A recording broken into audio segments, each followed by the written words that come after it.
विश्व की पुकार है या भागवत का सार है कि युद्ध ही तो वीर का प्रमाण है। कौरवों की भीड़ हो या पांडवों का नीर हो, जो लड़ सका है वो ही तो महान है। इसी के साथ मैं श्वेता जायसवाल आप सभी का स्कूल शिक्षा के YouTube चैनल पे स्वागत करती हूँ। बेटा, बहुत सारे बच्चों के बीच से डाउट निकल के आता है या फिर ये प्रॉब्लम निकल के आती है कि मैम हमारा टाइम मैनेज नहीं हो पाता है, हमें स्कूल जाना होता है, हमें कोचिंग जाना होता है, तैयारी करनी होती है, उसके नोट्स बनाने होते हैं, होमवर्क करना होता है, जिसके बीच में हमारा रिवीजन या फिर सेल्फ स्टडी के लिए टाइम हमारा नहीं बचता है। ठीक है, फिर वो बच्चा क्लास 9th का हो, 10th का या फिर किसी भी कॉम्पिटिटिव एग्जाम का हो, ये सभी के साथ ये प्रॉब्लम होती है। तो इसी का सॉल्यूशन लेके, इसी का एक रामबाण इलाज लेके मैं आई हूँ कि आप अपने स्कूल जाने के साथ में, कोचिंग जाने के साथ में, होमवर्क के साथ में, नोट्स बनाने के साथ में कैसे अपने रिवीजन को अच्छे से कर सकते हो और कैसे सेल्फ स्टडी कर सकते हो और स्कूल में पढ़ने के साथ साथ में अपनी तैयारी या फिर आप किसी भी एंट्रेंस की तैयारी कर रहे होगे उसको भी कैसे क्वालिफाई कर सकते हो। ठीक है, तो इसी को हम देखेंगे। सबसे पहले बिल्कुल बेसिक से, जैसे एक एवरेज बच्चे की तैयारी होती है, फिर जो एक एवरेज बच्चे का दिनचर्या चलता है, उस तरीके से हम यहाँ पे बात करेंगे। ठीक है, जैसे देखो बेटा, आप में से सभी लोग इस टाइम पे मैक्सिमम बच्चे होंगे जो 12th में पढ़ रहे होंगे, तैयारी कर रहे होंगे, 10th में पढ़ रहे होंगे, एंट्रेंस की तैयारी कर रहे होंगे। ठीक है, 9th के बच्चों का वही हाल है कि 8th के बच्चे होंगे और वो 9th के लिए तैयारी कर रहे होंगे। तो मैक्सिमम बच्चों के साथ साथ में अभी मेन ये वीडियो उनके लिए है जो अपने, अगर हम बात करें तो जो अपने स्टडी के साथ में, अपने स्कूलिंग के साथ में अपने एंट्रेंस एग्जाम की तैयारी कर रहे हैं। ठीक है,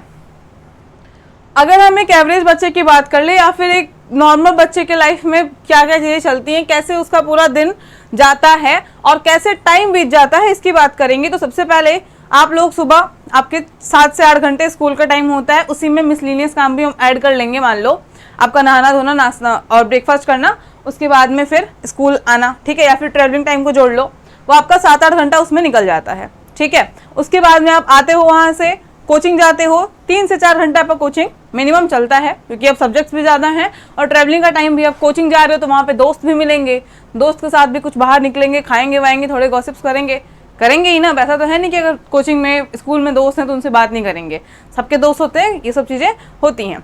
उसके बाद में वहाँ से आए, इतने में आपका स्कूल और कोचिंग के बाद में आपका बच गया 8। अब 8 बजे तो लगातार स्कूल और कोचिंग में पढ़ के आए हो तो आराम करोगे, ऑब्वियस सी बात है, आराम करोगे थोड़ा, और वहीं पे खाने का टाइम हो जाएगा, बच जाएगा 8:30 पौने 9, जो कि सुबह से गए हुए हो तो खाने का टाइम आपका 9 बजे तक खाना वाना खा लिए। ठीक, अब आप क्या करते हो कि 9 बजे बैठते हो, जो होमवर्क मिला है होमवर्क करोगे। क्लास में आपने रफ बनाया क्योंकि हम सुंदर राइटिंग में लिखेंगे। ठीक है, तो उसके बाद हम उसको फेयर करते हैं, उस रफ का नोट्स बनाते हैं, फेयर करते हैं, जिसमें आपका बच जाता है 9 से 11। 2 घंटे आपका इसमें बीतता है ना। ठीक है, सही बताना, इतने में बीत जाता है क्योंकि मैं भी अपने छोटे भाई बहनों को देख रही हूँ जो तैयारी कर रहे हैं, इस टाइम पे पढ़ रहे हैं, इस टाइम पे 10th में पढ़ रहे हैं, 12th में पढ़ रहे हैं, उनका इसी तरीके से दिनचर्या जो है वो निकलता है। अब बजा 11, अब आपका जब आधा घंटा, मान लो सुबह 7-8 घंटे का स्कूल है, आपको 7-8 बजे तक स्कूल जाना है, तो आप उसके लिए कम से कम 6-7 घंटे की नींद तो लोगे ही, है ना। तो 6-7 घंटे की अगर नींद लेते हो तो आप 12 से लेकर सुबह 6 बजे तक भी सोते हो, तो आपका 11:30 का टाइम बचा, या फिर 11 बजे तक आपने होमवर्क वगैरह किया। अब इसके बाद में आपका थोड़ा बहुत टाइम बचा है जिसमें आपको नींद भी आना स्टार्ट हो गया, है ना। अब आपको 11 बज गया, लगने लगी थोड़ी थोड़ी नींद, या तो आप सो जाओगे या तो पढ़ने की कोशिश करोगे ना, फिर भी आपको नींद आ जाएगी। वो चीज़ जो पढ़ोगे वो बहुत, आपका जो माइंड होगी, तो पूरे टाइम में तो लाइफ जो है या फिर जो टाइम है वो तो पूरा हसल में निकल गया, स्कूल जाना, कोचिंग जाना, वहाँ का होमवर्क करना, उसका नोट्स बनाना, ये सब में टाइम बीत गया। अब क्योंकि रिवीजन करना है तो माइंड एकदम आपका शांत होना चाहिए, एकाग्र होना चाहिए, कंसंट्रेट होना चाहिए, वो चीज़ वहाँ पे नहीं हो पाती। ठीक है, तो इसी 24 घंटे में, क्योंकि अगर हम इंटरव्यू की बात करें, अगर किसी बच्चे का एंट्रेंस एग्जाम निकल रहा है, किसी बच्चे का 10th में अच्छे परसेंटेज आ रहे हैं या 12th में अच्छे परसेंटेज आ रहे हैं, तो उनके पास भी 24 घंटे हैं और आप सभी के पास भी 24 घंटे हैं। ठीक है, उसमें हम कैसे यूटिलाइज करें, मेन मुद्दा आता है इस बात का कि हम टाइम को कैसे यूटिलाइज करें, क्योंकि टॉपिक भी आपका ये है कि how to manage school, coaching and self study too, है ना। तो यहाँ पे मेन हम बात करने वाले हैं कि कैसे हम टाइम को मैनेज करेंगे। तो चलिए देखते हैं। अब जैसे बता रहे हैं बेटा, उस तरीके से टाइम को मैनेज करोगे, उस तरीके से करोगे चीज़ों को, तो जो आज चाहते हो ना कि हमें कल CHS में पढ़ना है, हमें CHS एंट्रेंस क्वालिफाई करना है, हमको CHS में पढ़ना है, ठीक है, वो भी मिलेगा। अगर आप चाहते हो कि हाँ हमें 95% लाना है, हमें टॉपर बनना है अपने बोर्ड में, हमें चाहना है कि मेरे घर वाले जो हैं, पापा मम्मी जो हैं, उनको प्राउड फील हो, तो हमें 95% चाहिए। तो अगर कुछ चाहिए तो कुछ को तो दान देना होगा। तो आज पहले टाइम टेबल देखते हैं कि कैसे कैसे मैनेज करेंगे कि हमारा रिवीजन भी बचेगा और सेल्फ स्टडी बचेगी। ध्यान से सुनना, अगर इन चीज़ों को कर लिए तो बहुत आराम से आपका सब कुछ हो जाएगा और जो आप चाहते हो वो भी आपको मिल जाएगा। मतलब कि जो आप चाहते हो वो सब कुछ नहीं, जो आप चाहते हो अपनी स्टडी में वो चीज़ मिल जाएगी आपको। ठीक है, फिर सबसे पहले देखो, सुबह आप उठे, स्कूल गए, वैसे जाओ, सब ठीक है। ठीक, आप स्कूल इस टाइम जा रहे हो तो आपका, मैं मतलब टू बी ऑनेस्ट सोचना कि आपके स्कूल में क्या अगर 6 पीरियड चल रहे हैं तो 6 पीरियड में पूरे प्रॉपर क्लासेस चल रही हैं? नहीं, एक पीरियड आपका ऐसा ज़रूर होता है जिसमें आपकी क्लासेस नहीं चलती। और अगर ऐसा नहीं है तो आपका वो जो दिन है, या मतलब अगर आपकी प्रॉपर क्लासेस चल रही है, हर एक पीरियड में चल रही है, तो आपका एक लास्ट दिन, क्योंकि अभी मैक्सिमम स्कूलों में ऐसा हो गया है कि संडे के अलावा एक दिन और आपकी छुट्टी होती है, या फिर उस दिन आधे दिन आपका प्लेइंग, म्यूजिक, इन सब में वो टाइम जाता है। ठीक है, तो जो आपका, मान लो अगर हम मानते हैं, इसको मान के चलते कि आपका एक पीरियड फ्री रहता है जहाँ पे आपकी पढ़ाई नहीं होती है। अब होमवर्क जो मिला है वो कितना मिलता है? बहुत कम मिलता है। मैं भी करके आई हूँ होमवर्क आपका बहुत ज़्यादा नहीं मिलता है कि आप बिल्कुल, आपको 2-3 घंटे लगेंगे। आप एक काम करो कि स्कूल का जो होमवर्क मिला है उसको स्कूल में ही बैठ के करो। जहाँ पे एक पीरियड खाली है, बच्चे गॉसिप्स कर रहे हैं, जाके बाहर ग्राउंड में खेल रहे हैं, उसमें आप इत्मीनान से बैठो कि आप स्कूल में आए हो, हमको अपना टाइम यूटिलाइज करना है, क्योंकि हमको 95% चाहिए। ये चीज़ हमेशा होनी चाहिए इसमें। ठीक है, तब जाके आप कोई भी मेहनत करो या फिर दूसरों से अलग काम करो तो उस चीज़ को कर पाओगे। अब इसके बाद में आपका होता है कि जो होमवर्क मिला है, क्योंकि कुछ सब्जेक्ट में, अब आपका हिंदी में होमवर्क नहीं मिलेगा, इंग्लिश में होमवर्क नहीं मिलेगा, मैथ मेन होमवर्क जो होता है वो किस में मिलता है? साइंस में मिलता है। ठीक है, आपका मैथ्स में मिल जाएगा, प्रैक्टिस के क्वेश्चंस होते हैं, इंग्लिश में मिल जाएगा मान लो। तो ये होमवर्क इतना ज़्यादा नहीं होता है कि आपके एक पीरियड में नहीं हो पा रहा। आप उस पीरियड को यूटिलाइज करो और अपना थोड़ा सा स्पीड बढ़ा के उस होमवर्क को उसी टाइम में कर लो। ठीक है, मेन चीज़ होती है कि प्रोडक्टिव टाइम में प्रोडक्टिव टास्क कैसे करें, कि किस टाइम पे हमारा दिमाग जो है वो कॉन्सेंट्रेट है, किस टाइम पे हमारा दिमाग फ्रेश है कि हम वो चीज़ को कर लेंगे। ठीक है, अब मान लो आपका एक पीरियड खाली है, उसमें बच्चे हल्ला कर रहे हैं, आपको करना है होमवर्क, क्योंकि वो एक कॉपी पेस्ट वाला फॉर्म हो रहा है, बहुत दिमाग नहीं लगाना। ठीक है, तो जो होमवर्क वाला पोर्शन है उसको उस पीरियड, खाली पीरियड में कर लो, कि साथ साथ में आपके आसपास शोर भी हो रहा है, फिर भी आप उस चीज़ को लिखना है तो आप लिख ले रहे हो, बहुत दिमाग नहीं लग रहा है। ठीक है, तो इस तरीके से जो आप 9 बजे होमवर्क करने बैठते हो ना, उसको कोशिश करो कि अपने स्कूल टाइमिंग में ही कर लो कंप्लीट। ठीक, वो हो गया। अब इसके बाद में आपका स्कूल टाइम जो खत्म हुआ, और एक और चीज़, सबसे इंपॉर्टेंट चीज़ है क्या, कि डोंट वेस्ट योर टाइम। सबसे इंपॉर्टेंट चीज़ है कि डोंट वेस्ट योर टाइम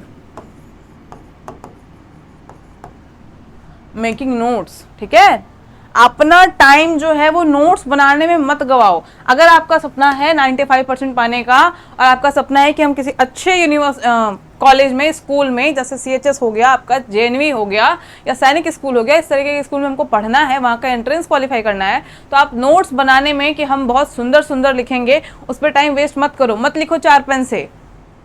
ठीक है, इतना लिखो कि आपको समझ में आ जाए और अगला पढ़े तो उसको समझ में आ जाए, इतनी राइटिंग आपकी होनी चाहिए। आप 4 पेन से लिखोगे तभी आपकी राइटिंग सुंदर, या फिर आपका नोट्स बहुत सुंदर नहीं दिखेगा। वो जब प्रोजेक्ट बनाना है तो उसमें करो, लेकिन प्रॉपर नोट्स में, जो आप अभी इस क्लास में रफ बनाने पे फोकस करते हो, अब रफ बनाना छोड़ दो, क्योंकि आपको साथ साथ में बहुत चीज़ों की तैयारी करनी है। ठीक है, तो आप वहाँ पे रफ को छोड़ के सीधे फेयर करना स्टार्ट करो। नोट्स का टाइम और रिवीजन, आपका होमवर्क का टाइम जो है वो यहीं स्कूल में ख़त्म हो गया। रफ बनाने का कोई मतलब नहीं है, आपको कॉपी पेस्ट ही करना है ना, आप नोट्स बनाओ। ठीक, सीधे नोट्स बनाओ, कोई ज़रूरत नहीं है, क्योंकि अगर आप कितना भी सुंदर नोट्स बना लोगे, नोट्स बनाने पे आपको 5 नंबर ही मिलेगा, उससे ज़्यादा नहीं मिलेगा। आपको नंबर जो है वो आपके सही आंसर पे मिलेगा, सही आंसर राइटिंग पे मिलेगा। ठीक है, तो अपने आंसर को अच्छा बनाओ, अपने रिवीजन को ज़्यादा करो, ताकि मेरा जो आंसर रहेगा, जो मेरा टॉपिक है वो मेरा क्लियर हो, ना कि मेरा नोट सुंदर हो। नोट सुंदर हो जाएगा। आपके एग्जाम टाइम में जो 3 घंटे देते हैं वो इसलिए देते हैं कि आप आराम आराम से साफ साफ लिख के भी अपने आंसर को सुंदर दिखा सको। ठीक है, तो नोट्स को सुंदर अभी मत बनाओ, नोट्स जस्ट बना लो इतना कि आपको समझ में आए और अगला जो चेक करे, मतलब टीचर जो है उनको चेक करने में आसानी हो, बस।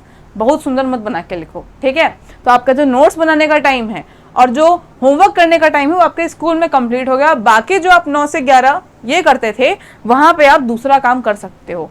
ठीक है, अब ये टाइम हो गया हमारा स्कूल में, स्कूल जा रहे हैं हम ठीक से। ठीक, आए, कोचिंग गए, वो भी हो गया हमारा। अब कोचिंग से आए तो हम आराम किए, खाना खाएं, तो वहाँ पे क्या हुआ कि हमारा जो थोड़ा सा माइंड दिन भर से काम वाम कर रहा था, थक रहा था, वो थोड़ा सा उसको रेस्ट मिल गया। अब हमको क्या करना है, 9 बजे जब हम बैठेंगे तो हम ऐसा काम करेंगे जिसमें मेरा दिमाग जो है वो ज़्यादा लगेगा, क्योंकि हम आराम कर चुके हैं, हम खाना खा चुके हैं, तो मेरा दिमाग को रेस्ट मिल गया। अब दिमाग मेरा फिर से एक्टिव हो गया चीज़ों को करने के लिए, ठीक है। तो 9 बजे जब बैठ रहे हो तो उस टाइम पे ऐसे टॉपिक्स करो जो आपको ज़्यादा मेहनत कराना है या फिर जहाँ पे दिमाग लगाना है, जैसे कि मैथ्स का रिवीजन, प्रैक्टिस, है ना। मैथ्स की प्रैक्टिस करोगे तो सॉल्यूशन में दिमाग लगेगा, उसको करने में दिमाग लगेगा। ये तो है नहीं कि कॉपी पेस्ट करोगे। साइंस पढ़ना है आपको याद करना है, एसएसटी पढ़ना है आपको याद करना है, लेकिन मैथ्स में क्या है, प्रैक्टिस करना है। क्वेश्चन अलग होगा, उसके न्यूमेरिकल्स, उसके नंबर्स अलग होंगे, अलग आंसर आएगा, आपका दिमाग लगेगा। 9 से 11 का जो टाइम है या फिर 9 से 10:30 भी अगर मैथ की प्रैक्टिस आप डेली करते हो, बड़े आराम से आपकी चीज़ें हो जाएंगी, सब कुछ ठीक। अब यहाँ पे जब 9:30 बजे तक मैथ्स की प्रैक्टिस और डेली बेसिस पे, मतलब सिर्फ मैथ ही नहीं और भी चीज़ों को जब रिवीजन करने बैठोगे, तैयारी करने बैठोगे, प्रैक्टिस करने बैठोगे, तो आपका 9 से 11 का टाइम ये रहा। इसके बाद भी जो आपके आधे घंटे है ना बेटा, मेन चीज़ क्या है, टाइम का सही यूटिलाइजेशन। अब आपका दिमाग जब अच्छे से था, जब आपका दिमाग एक्टिव था, तो आपने नोट्स, आपने क्या किया, प्रैक्टिस की मैथ्स की, जिसमें दिमाग लगा और आपके आंसर सही आए तो आपको भी अच्छा लगा, ठीक है। अब जब आपका नींद आने का मन कर या फिर आपको नींद लगना स्टार्ट हुई कि आप सुबह से थके हुए हो, अब आपको 11-12 बजे के आसपास नींद आएगी, आती है। अब कहना नहीं आती है, सभी को आती है, ठीक है। ये कुछ टाइम होता है जब आप रात के टाइम खाना खा के पढ़ने लगते हो, उसके बाद एक टाइम आता है जब आपको नींद आनी स्टार्ट हो जाती है, ठीक है ना। तुरंत ही ऐसा नहीं कि बस बैठ रहे हो, पढ़ रहे हो, लेट गए, सो गए, ऐसे नहीं होता।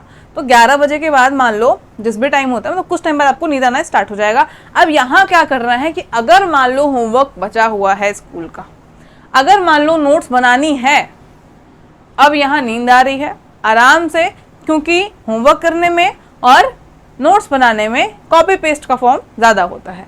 कॉपी पेस्ट करना है, यहाँ क्या करेंगे आप, आराम से गाना लगाइए, हेडफोन में अच्छे से लगाइए गाना, ठीक है, और उसी को हेडफोन कान में अच्छे से लगा लीजिए, गाना अच्छा सा लगा लीजिए, कोई जैसा आपको पसंद हो, रोमांटिक पसंद हो, जैसा भी गाना पसंद हो, ठीक है। उसके बाद में नोट्स बनाना स्टार्ट करो, एंजॉय भी कर लोगे, कॉपी पेस्ट होके आपका नोट्स भी बन जाएगा और प्रैक्टिस भी हो जाएगी। इसके साथ में अगर आपको याद करने वाले टॉपिक्स हैं बेटा, देखो एक और चीज़ सबसे इम्पॉर्टेंट मैं बता दूं, आजकल के बच्चों में प्रॉब्लम क्या है या फिर क्या दिक्कत आती है कि आप लोग स्कूल पे फोकस नहीं करते हो।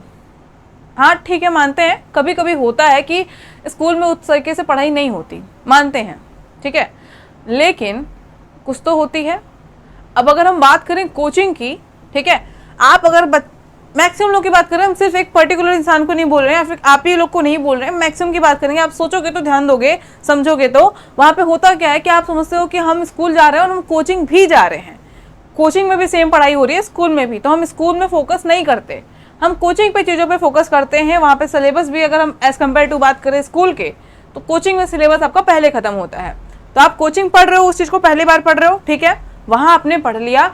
लेकिन जो बच्चे स्कूल पे फोकस नहीं करते हैं वो बहुत बड़ी मूर्खता करते हैं। यहाँ पे आपने कोचिंग में एक चीज़ पढ़ा, अब क्योंकि यहाँ कोचिंग में पूरा हो गया वो टॉपिक, अब उसके 1-2 दिन बाद आपके स्कूल में स्टार्ट हुई वो चीज़ें, तो आप वहाँ पे क्या करोगे कि स्कूल में जब टीचर पढ़ा रहे हैं तो उसको अच्छे से सुनो, समझो और देखो कि जो चीज़ें मैं कोचिंग में पढ़ा था क्या मुझे यहाँ पर वो सारी चीज़ें याद हैं।